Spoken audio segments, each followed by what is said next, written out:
ಇನ್ನು ಜಿ ವಿಚಾರಕ್ಕೆ government versus governor ಅನ್ನುವಂತಹ ಪರಿಸ್ಥಿತಿ ನಿರ್ಮಾಣವಾಗಿದೆ. ಇದೇ ವಿಚಾರಕ್ಕೆ ಸಂಬಂಧಪಟ್ಟಂತೆ ನಿನ್ನೆ ಸಾಕಷ್ಟು ಬೆಳವಣಿಗೆಗಳು ಕೂಡ ಆಗಿರುವಂತದ್ದು. ಭಾಷಣದಲ್ಲಿ ಯಾವುದೇ ಬದಲಾವಣೆ ಇಲ್ಲ, ಕೆಲ ಬದಲಾವಣೆಯನ್ನ ಮಾಡಲಿಕ್ಕೆ ಗವರ್ನರ್ ಹೇಳಿದ್ರು, ಅದು ಸಾಧ್ಯವಿಲ್ಲ ಅಂತ ನಾವು ಈಗಾಗಲೇ ಗವರ್ನರ್ ಗಮನಕ್ಕೆ ತಂದಿದ್ದೇವೆ.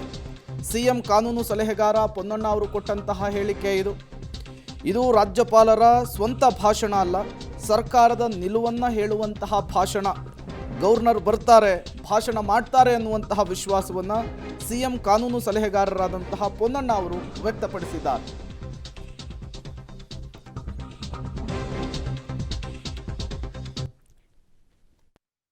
ಮುಖ್ಯಮಂತ್ರಿಗಳು ಕಾನೂನು ಸಚಿವರ ಜೊತೆ ಚರ್ಚೆ ಮಾಡಿರುವಂಥದ್ದನ್ನು ಮಾನ್ಯ ರಾಜ್ಯಪಾಲರಿಗೆ ಅವರ ಗಮನಕ್ಕೆ ತರುವಂಥ ಕೆಲಸವನ್ನು ಮಾಡಿದ್ದೀನಿ.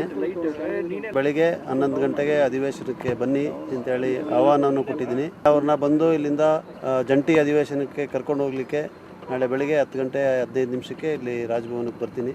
ಅವ್ರು ನಮ್ಮ ಜೊತೆ ಬರ್ತಾರೆ ಅಂತ ಹೇಳುವಂಥ ವಿಶ್ವಾಸ ಇದೆ. ಅದೇ ಈಗ ರಾಜ್ಯಪಾಲರನ್ನೇ ಭೇಟಿ ಮಾಡಿ ಬರ್ತಾ ಇರೋದು.